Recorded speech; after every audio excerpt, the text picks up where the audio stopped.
everyone. This is Dark Journalist with a very special Part 2 episode with former Assistant Housing Secretary Catherine Austin Fitts. Now, in Part 1, we covered the upcoming election and the forces trying to create chaos for control purposes. In Part 2, we'll go even deeper, looking at the real fight for the future being waged worldwide by a deep state transhumanist agenda that seeks to manage humanity like livestock with tracking devices and satellite control from a massive space infrastructure designed to put a global control grid in place. Will we see it in time to change the outcome? Here we go. Catherine Austin Fitts, the fight for the future.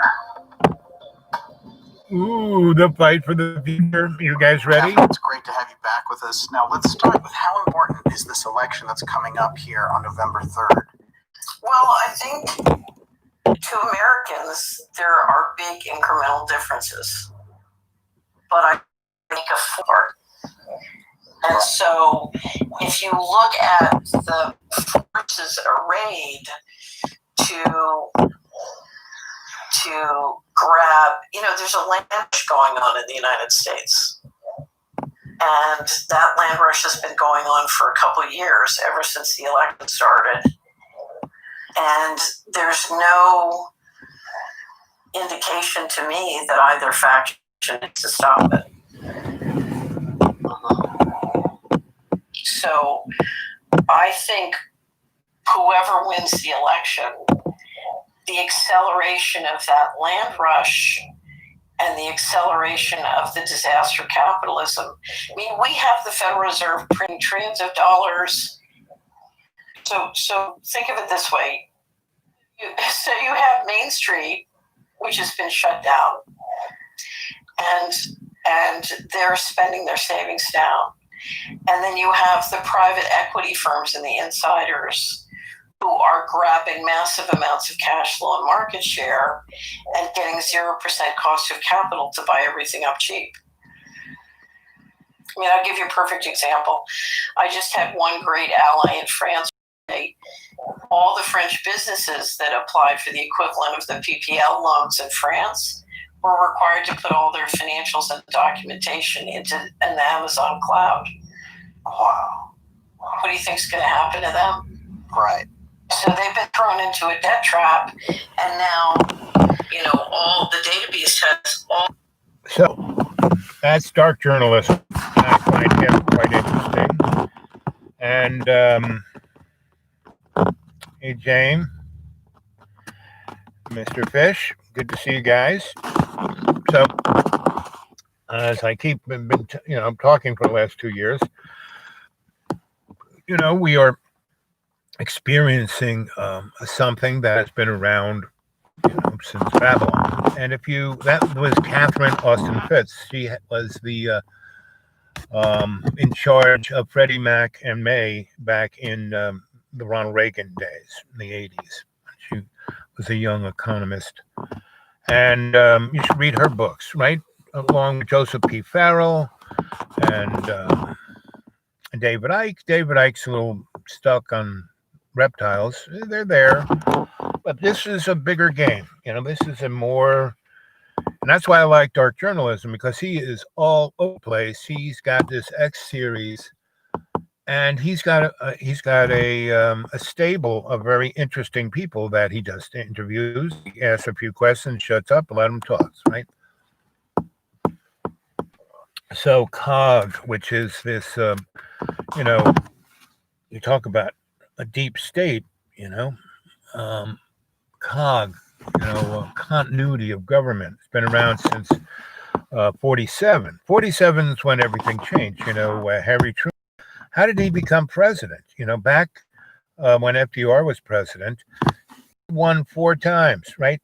His third president was this really interesting guy, his third vice president. And he was lining him up to be president because he was young, he was vital, he was really smart, and he understood that World War II and World War I were wars of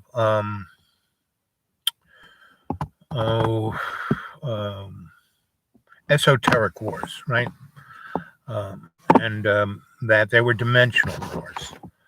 And if you go to my Griot Publishing or xratted.blogspot.com and read Legacy and Legend.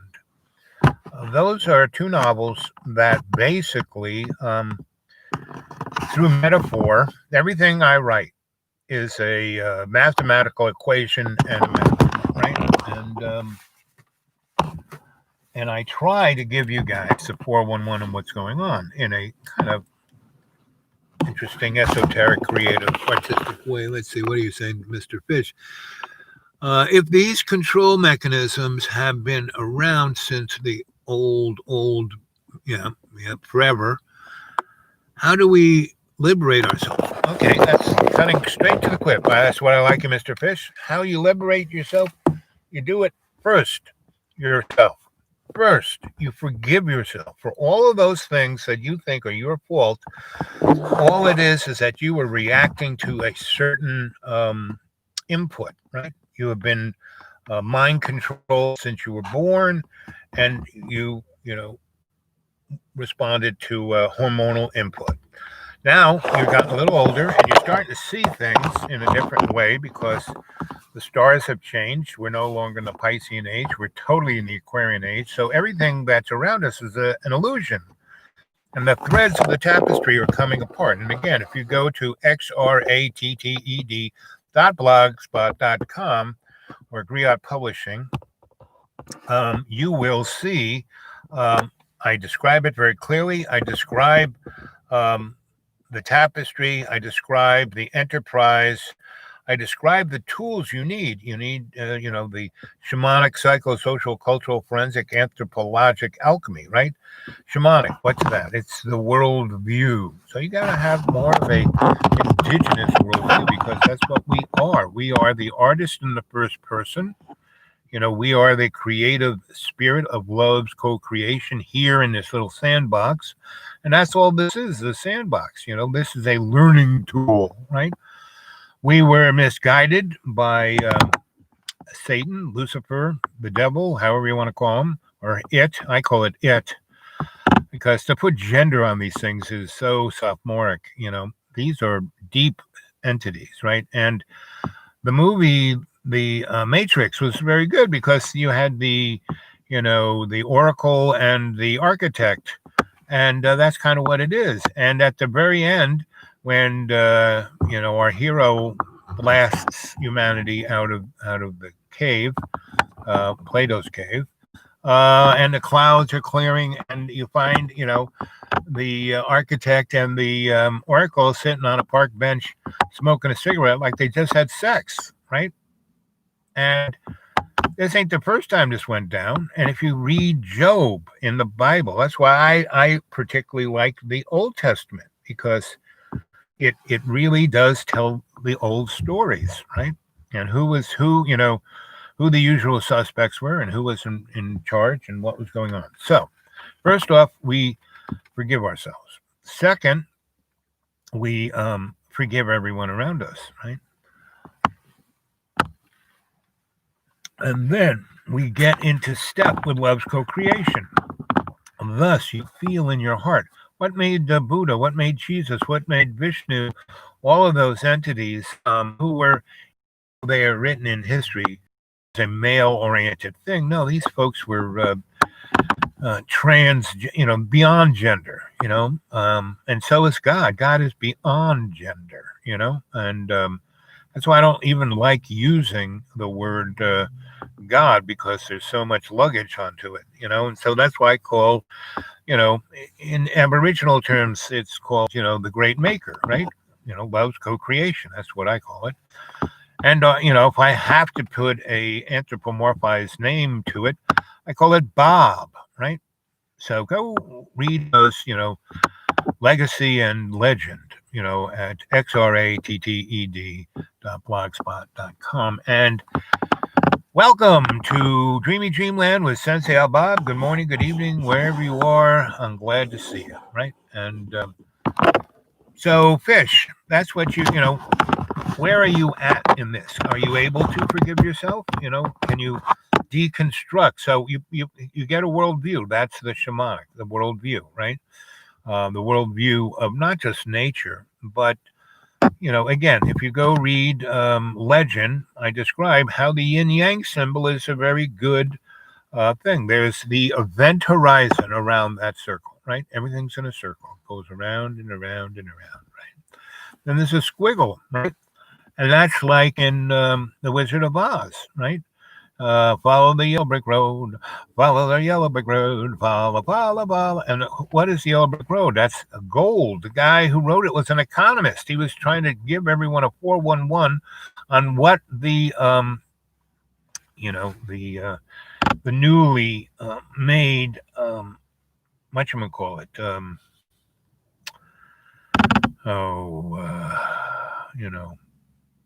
U.S. Not the Treasury, but the Federal Reserve. Federal Reserve is a privately owned corporation. And it's as much the government as Federal Express.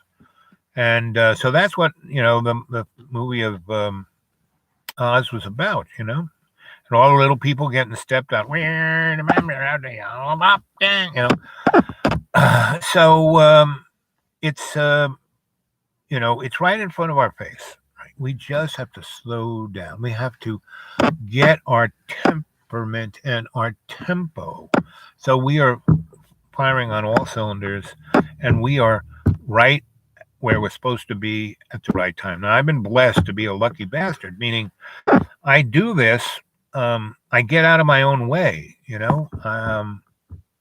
organically, 98% of the time, I'm always right on where I'm supposed to be. And the 2% that I don't is when I'm really a Nimrod moron, letting my hormones get the better of me, that I don't do that, right? But when I let God or Gob, or not Gob, but Bob, lead me where I serve love's co-creation, that I'm not, it's not about me. Our lives aren't about us. It's the me in the we, right? So if you can get yourself into that place, let's see what Mr. Fish has to say. Put on my other glasses. Hey, Fish, kind of printed in all bold. I won't take it personal, then I'll just be able to see. I have a dictionary from Come Up, and I think I do fairly well with learning and forgiving. Good myself and others. But being raised in the Bible Belt, well, no excuses now. I'm a recovering Roman Catholic. I had a godfather who was a freaking cardinal. I was, going to be a rocket scientist for the Pope. So, look how I turned out. I constantly fear Armageddon well, buddy, let me tell you, Armageddon ain't coming anytime soon. Yeah, we may have a couple of hard days. I mean, the people in Hiroshima and Nagasaki, they didn't have such a good. Both were non-military targets. These were people who never got bombed. They were saved. So we could see exactly, what the effect of atomic bombs were. We had people both in Nagasaki and Hiroshima before the bombing and after the bombing, just to, to measure, to take pictures, document, etc. So, end of times ain't coming, right? And you aren't going to go to heaven or hell. That's all right here, right now. It's this, that, again, that yin yang symbol. We're in an event horizon. We're in a sandbox, a circular sandbox. And we're here. We have, and in Shakespeare's Hamlet, after Hamlet has gone through everything, killed everyone, won the war, blah, blah, blah. And he is basically suffering PTSD, and he's sitting in a throne. And his good buddy, oh, look, we won. We're at top of the heap. Yeah, hey, oh, hey. But, don't look happy. Wrong. And Hamlet goes, it's what I have to worry about. What do you got to worry about? You killed everybody. There's nobody to worry about. He goes, no, it's tomorrow. What I had to do tomorrow and tomorrow and tomorrow. And that is the crux that we are stuck in. There is no linear time. It's the Big Bang. It all happened at once. The alpha, the omega, bingo. It's all. But and that moment that we think is real, that everyone says, well, that's past is the past, and future is not here yet. No, forget that. The thing that really doesn't exist is this moment. At least it's not any more important than the past or the present or the future. It's all the same thing. So you have to get in your heart that love space. So at any moment of the day, you can be there, right? Respond to anything that comes up. You can be there. So things are getting, the pandemic, us, out of everyone's bemoaning normal. Well, normal wasn't that good, and this new thing that we have is pushing us into a heightened state of experience, and I'm saying it's good or bad, it's just different. And we have to also, when you have the opportunity to deal with something different, you have to take the best points out of it, right? Let's see. Oh, remember, Fish, just at the, everything capital. I don't take it personal. I let the destruction and hormones act lead me directions too much, Well, that's why I feel, I think with my heart and I feel with my head.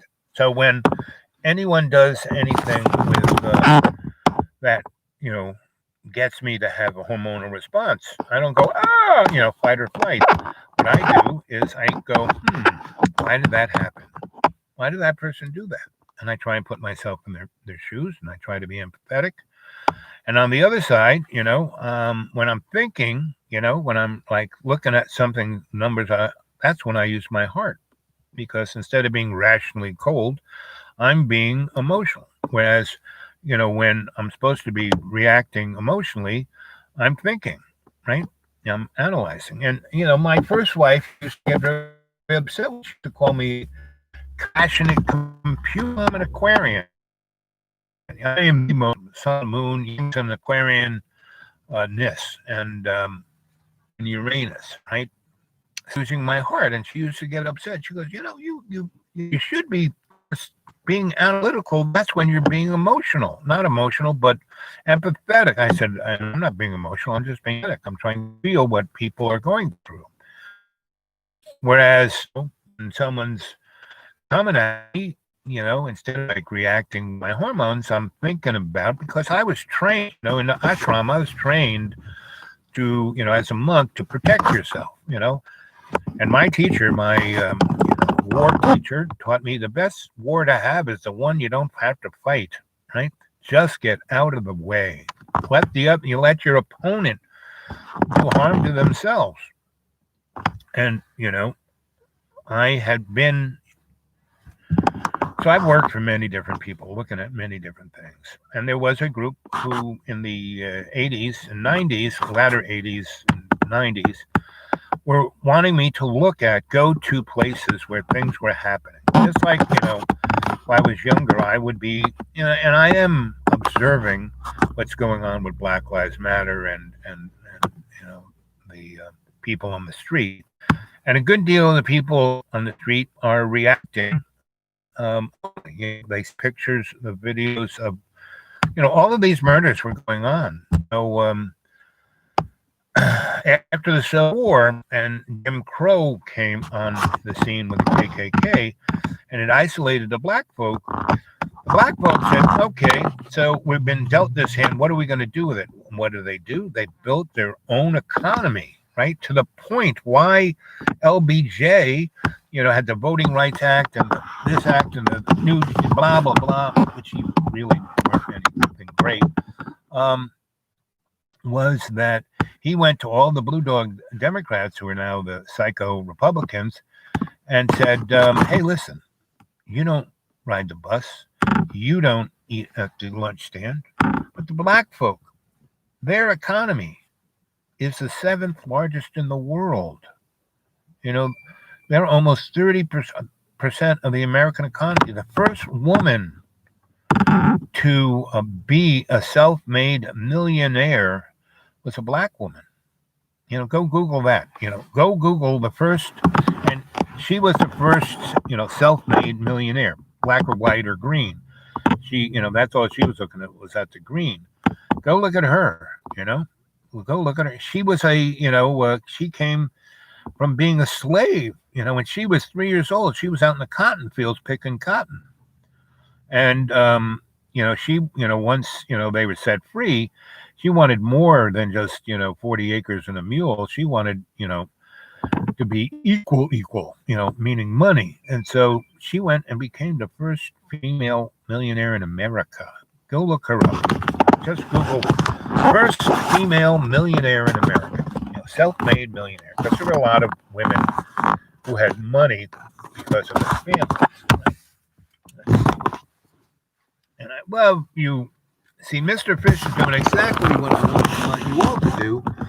Think about what I'm saying and then make a interesting, constantly have new things come up. And I think I do fairly well with learning and forgiving myself and others. Okay.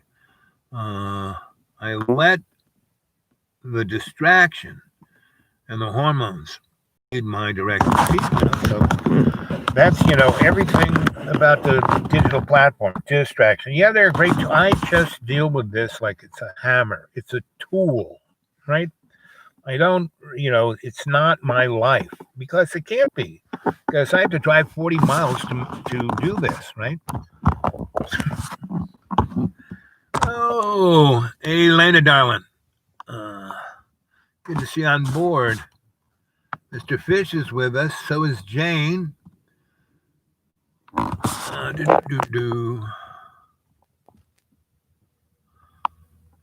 Yep. Okay. There you go. You got the capitals. I can read this better. But to let them feel the love they feel from their mother. Right. Exactly. Mother love. And that's a biological thing, but it's also a spiritual thing. Because that mother love, because of the whole act of, when two come together to make one, and that's why 9/11 was such an important thing, because they took down the two towers.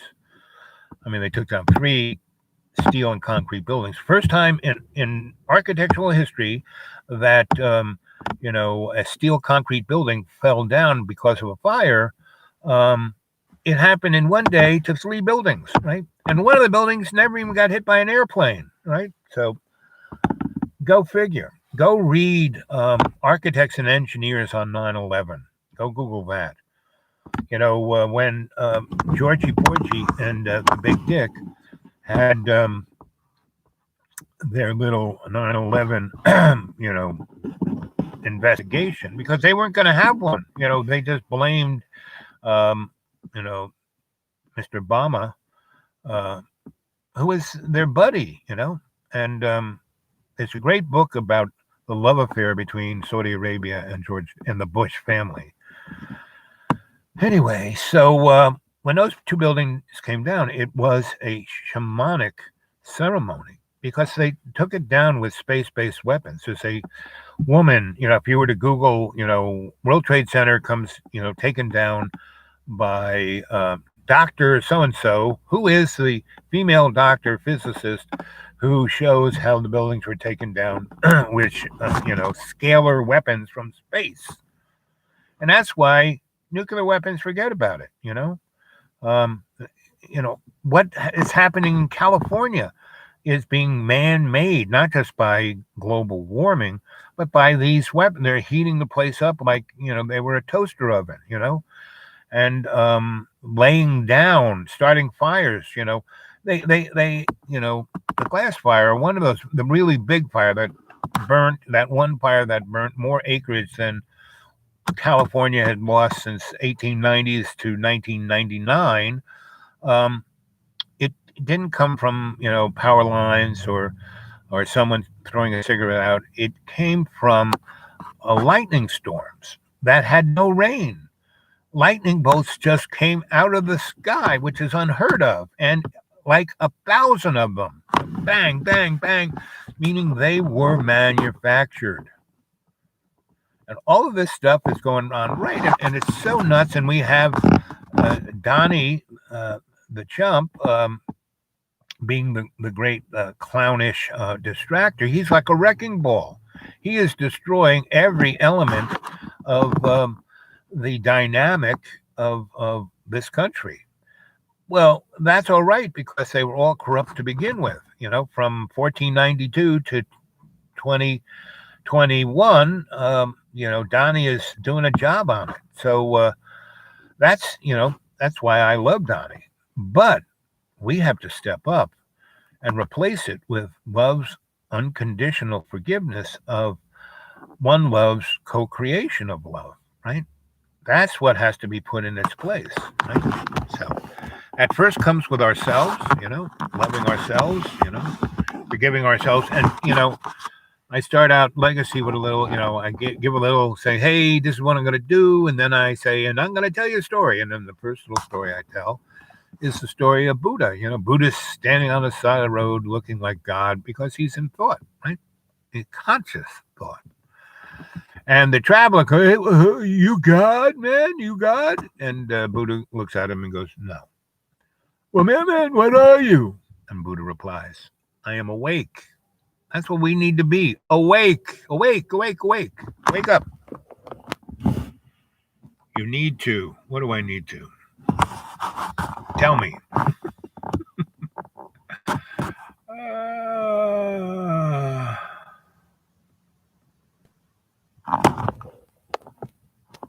That face, replace my face. Come on, man. I know. I love, that you're using a metaphor there that it's like going right over my head, and that's easy to do. I am the most naive, innocent, lucky bastard you're ever gonna meet. It's why bullies don't bother me because I don't even give them. It goes right over my head. It doesn't bother me. Because I go, why are they doing that? Now they try and punch me. I just kind of duck out of the way, right? And I've been standing behind, in front of a steel beam. So when I just do this, their fist, instead of hitting my face, hits the steel beam and they break their hand and their elbow and their shoulder blade and their neck, right? And then they fall down. And I just go, well, that's too bad. And I walk on, Boop, boop, boop, boop. I gotta put these on to read this stuff.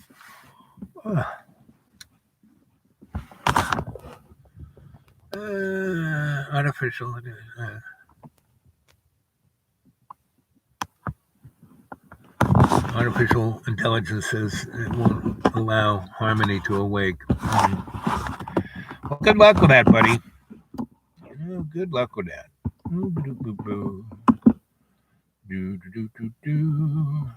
Let's see, where are you? Hide this. Okay.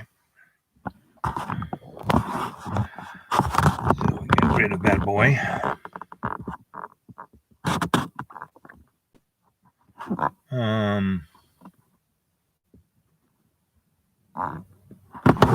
I need to goose the bird the corpse on the road or up to the military planes. Replace recognition. Yeah. To something that is now. Yep, exactly. And that's the thing that is now, and it's always been. It's like the new old. It's love's co-creation. That's what we need to replace. That thing that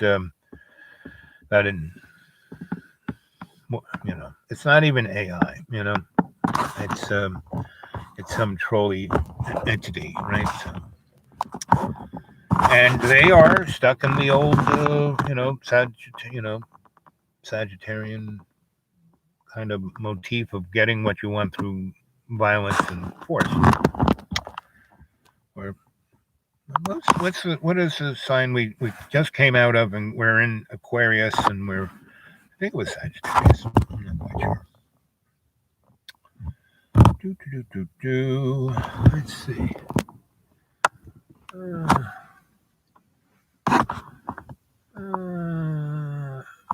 Let's see. I guess it's hard to be a message that works for what is going on right now. Yeah, I know. So, but it kind of just whoop right over my head. I don't take it personally. I try not to anyway. But now I project myself to besides them and give to them unconditional love. Right? Unconditional love is the way to go because that's what we're wired to be. You know, so just instead of being something you're not, let's see, harmony can definitely be achieved. We just need to recognize it won't create itself. Well, it is there. Harmony is there. It doesn't really have to be created. We just have to connect to it. That's all. And that's why meditation is important, And all of those guided meditations I've done over the years, go back and look at them, go back, to the very beginning of this channel, Dreamy Dreamland with Sensei Al Bob. And welcome aboard to Dreamy Dreamland with Sensei Al Bob. Good morning, good evening, good afternoon, and welcome aboard. And remember, don't believe a word I say, right? This is just for fun and edification, right? Let's see. We've been doing this 32 minutes because I got other things to go do. I just found a floating point that I could grab onto the internet. So anyway, so breathe in through the nose, out through the nose. The schnoz is an amazing organ because it's got all kinds of filters in it. It cleanses the breath as it goes into your lungs, whereas you just breathe through your open gop hole, you're just going to suck in everything. Whereas through the nose, it just, shamanically, spiritually, energetically, it cleanses everything, right? So.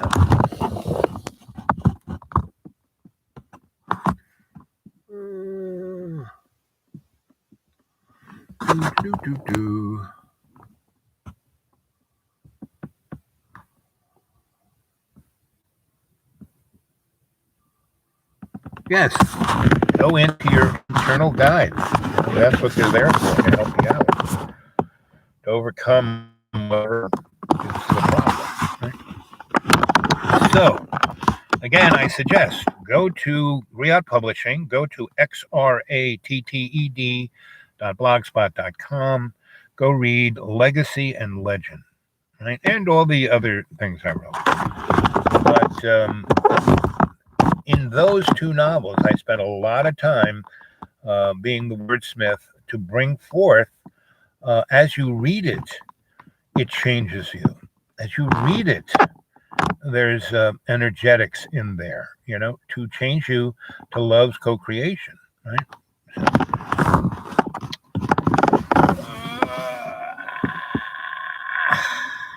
So that big storm from the Gulf is going to hit us tomorrow and Sunday and Monday and maybe who knows.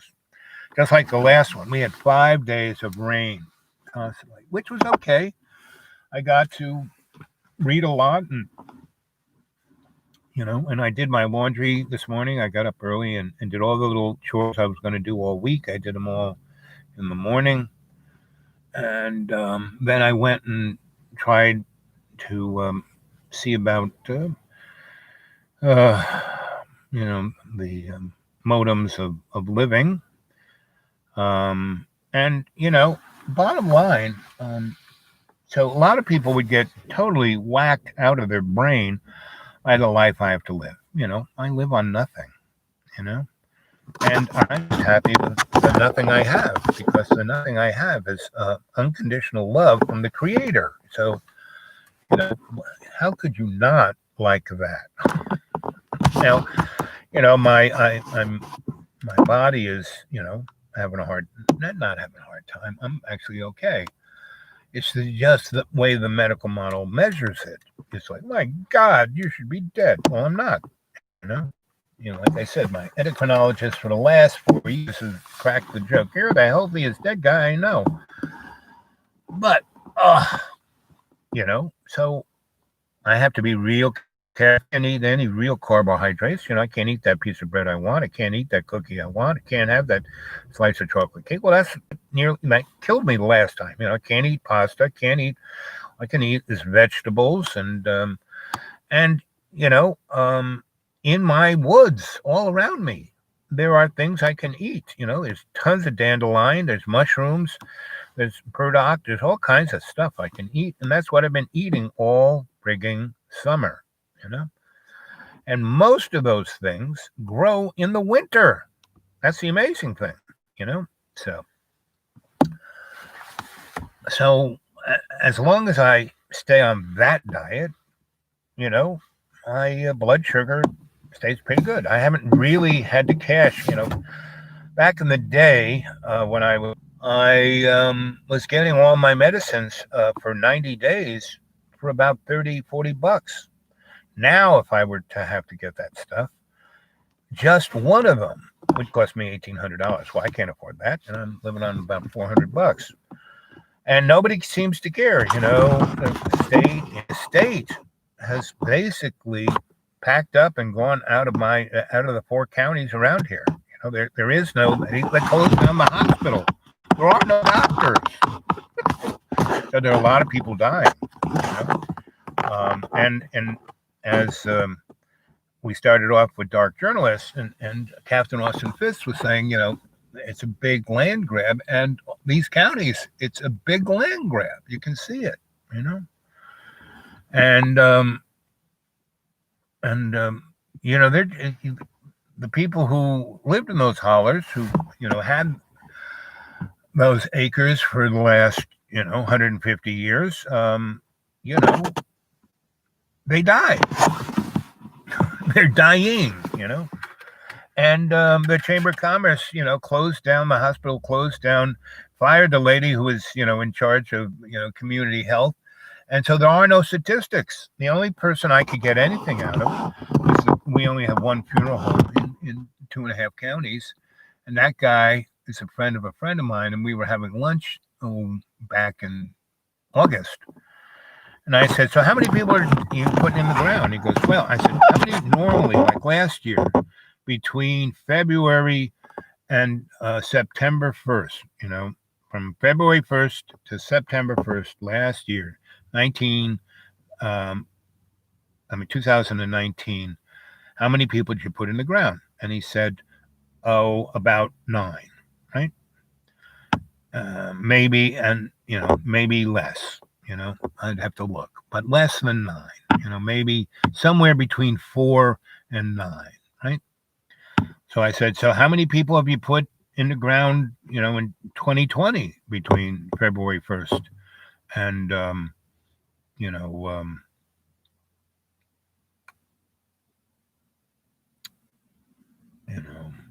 August 1st, September 1st. And he said, close to 1,100. And I said, where'd they die? I said, well, I don't know. I just put them in the ground. And he said, nobody, on the death, certificate, just old age or pneumonia or heart attack. That's the only thing that, were on those death certificates. So, that's what's going on across the country, not just here, across the country. So I have friends in New York, San Francisco, Seattle, who are in the medical world, who are,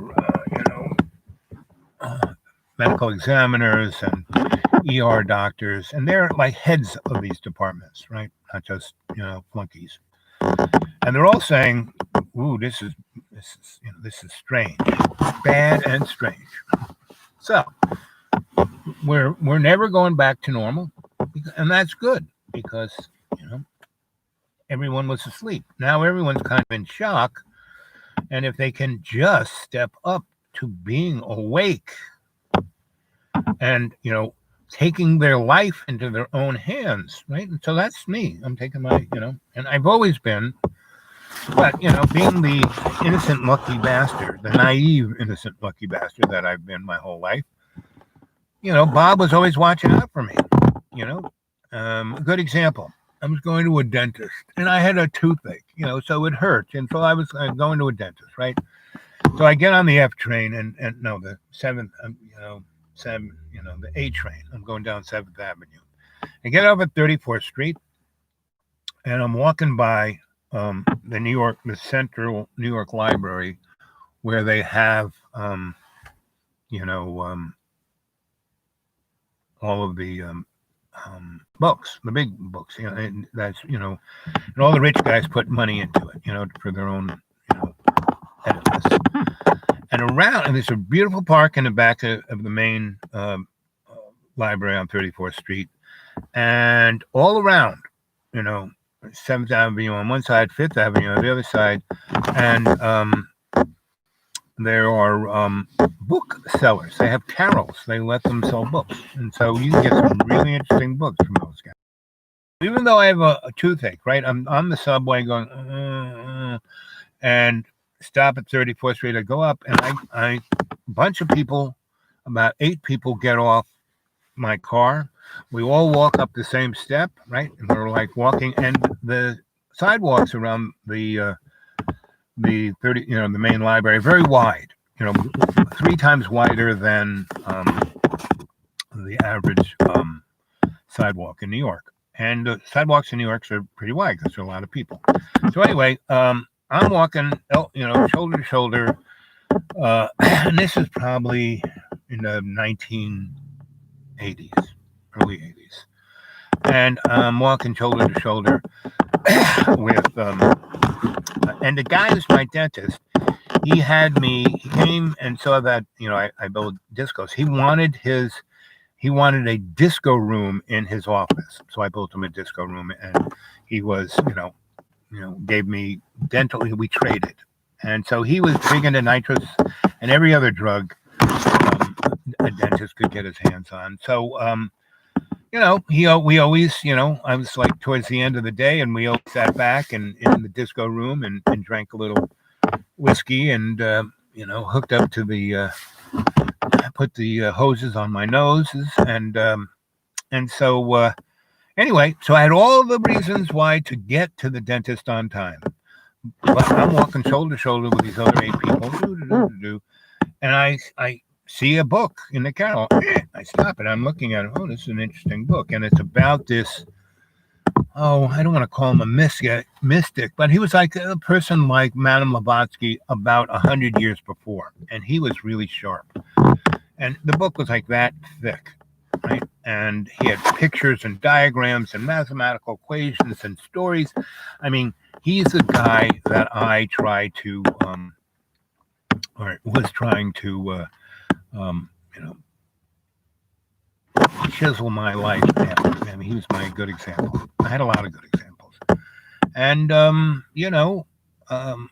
I knew about him, and I read things about him, and here's a book he wrote himself, and there it is, and I'm seeing, whoa, look at that.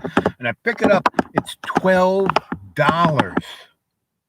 I'm like, it's like that thick. It's like 3,000 pages. Teeny weeny. You need a microscope to read it. And I go like this. Really? $12? And he goes, okay, for you, $10.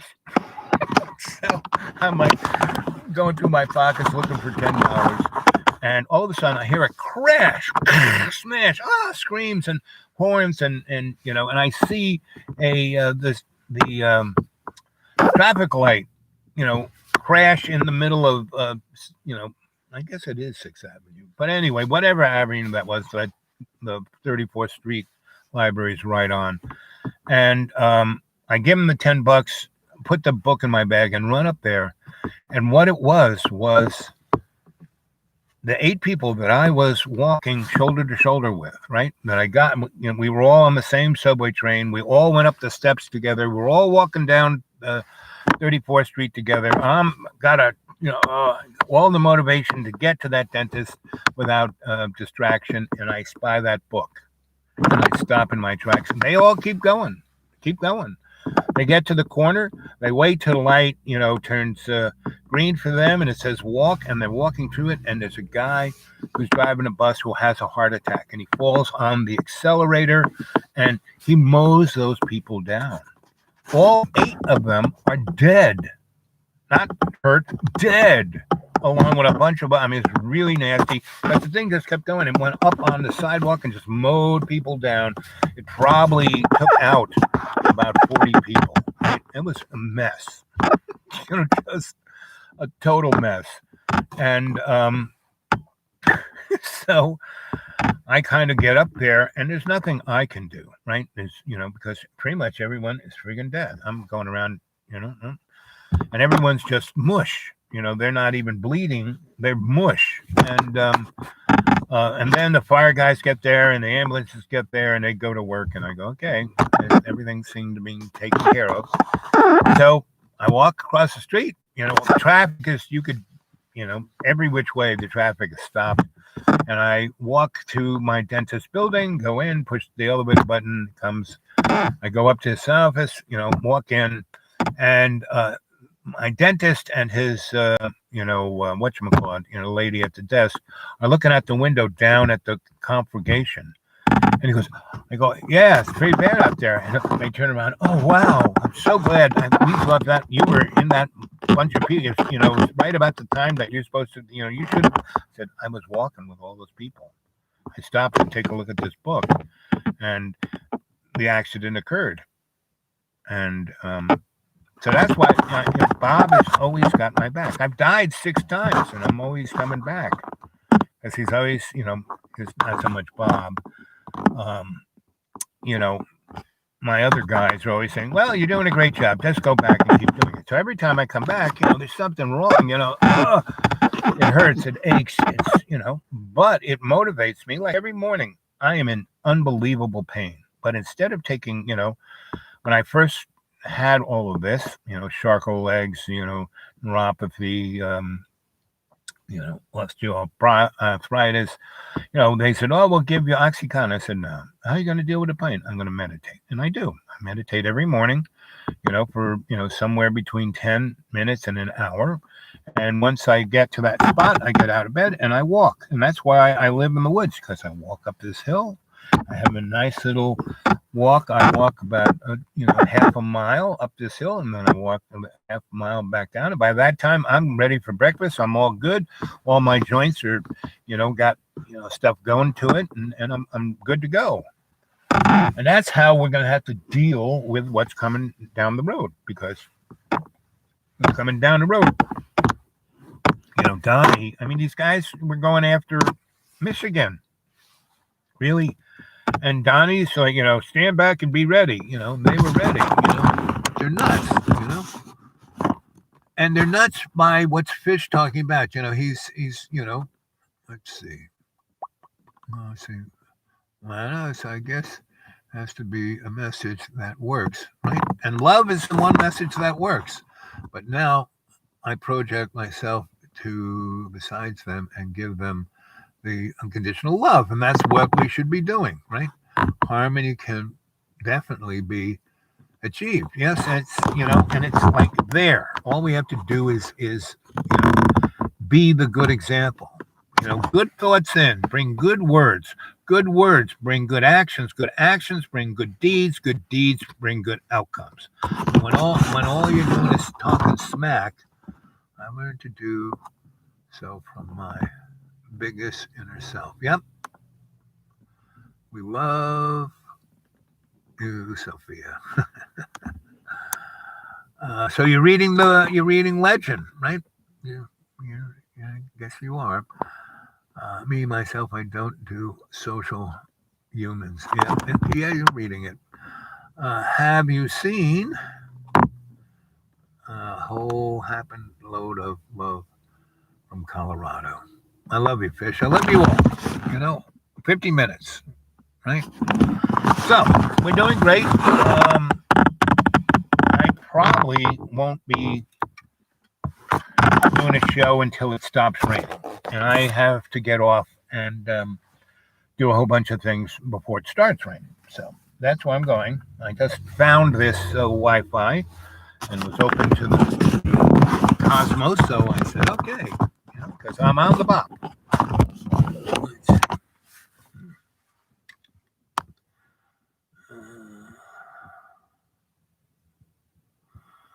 Okay, gang, I'm gonna click off now. Let's see.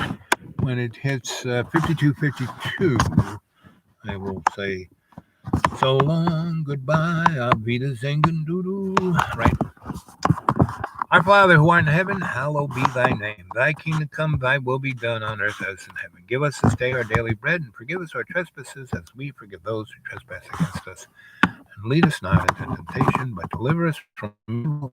Was in the beginning, is now, or shall be, world without end. I love you guys. You guys stay well. There's another great prayer, Father Sky, Mother Earth, Holy Spirit, bless us indeed, enlarge our territory. Put your hands upon our shoulders and keep us from evil so we will do no harm. That's it. Do no harm. Okay. 52. Okay, I'll see you soon. Within the week, I'll get to you guys. And I'll try and do it around this time. It seems like this is a good time to jump in. What time is it anyway? It's about 1:30 my time. Let's see. Million people. In April, its director, David Beasley, told the UN Security Council the number of people worldwide experiencing severe hunger could double to 265 million unless urgent steps are taken. In my conversations with world leaders over the past many months, before the coronavirus even became an issue, I was saying that 2020 would be facing the worst humanitarian crisis since World War II for a variety of reasons, such as the war in Syria, Yemen, the deepening crisis in places like South Sudan. And as John Eglin, I know, will no doubt set out about Burkina Faso in the central Sahel region. Director General Chu highlighted in his remarks, and more frequent natural disasters and changing weather patterns that we're experiencing. The economic crisis in Lebanon, which is impacting millions of Syrian refugees, DRC, Sudan, Ethiopia, and the list goes on. The list goes on, And I'm old enough. That's been what they've been talking about. I'm 70 years old, and they've been talking about this every day of my life. It's, getting you to do what they want. Program speaking to the United Nations Security Council earlier this year. For more, we're joined by Vijay Prashad, director of the Tricontinental Institute for Social Research, author of The Poorer Nations, A Possible History of the Global South, and many other books, including his latest, Washington Bullets, A History of the CIA Coups and Assassinations. Vijay, welcome back to Democracy Now! Can you respond to this latest announcement and talk about the issue of global hunger already Okay, enough of that, right? That's what's being put upon us, but we don't have to take it. If every one of us was sweet and kind and nice and shared what we have with the next person, and I do, I'm out in the woods, and there were a bunch of guys looking for mushrooms and ginseng, and I know where it is, within a half mile of my little neck of the woods, right? And so I said, listen, guys, I'm going to show you where this stuff is, but you can't take more than a tenth, right? And every time you need to take a potato bag with you, meaning, thing that has openings. So when you take the mushrooms, the spores will fall out. When you take the ginseng, the spores will fall out. And you're traipsing out of the forest, you will be, seeding the new generation. If you do that, not a problem. and you can't tell where these things are to anybody else, and you had to protect them, and you had to come visit me, and we can talk. And they did, and that was the beginning of summer. And these are guys, holler folk who've been there 9 generations. No college education, no money, no health care, no nothing. They drink a little bit too much. Their diet is just macaroni and cheese and Mountain Dew. And I don't treat them like most folk would treat them, like they were deplorable. No, I treat them like who they are. I sit them down. I say, tell me your story. They tell me their story, and I listen. I give them a few things to think about, and they go, and they think about it more than most, because people who think they're smart or know what they're talking about are some of the dumbest folk I know. And with that, I'm going to say I love you guys, and I'll see you soon, right? At least within the week, around this, sometime when it stops raining where I am. But I got to get off and run my errands before it starts raining. Okay, love you.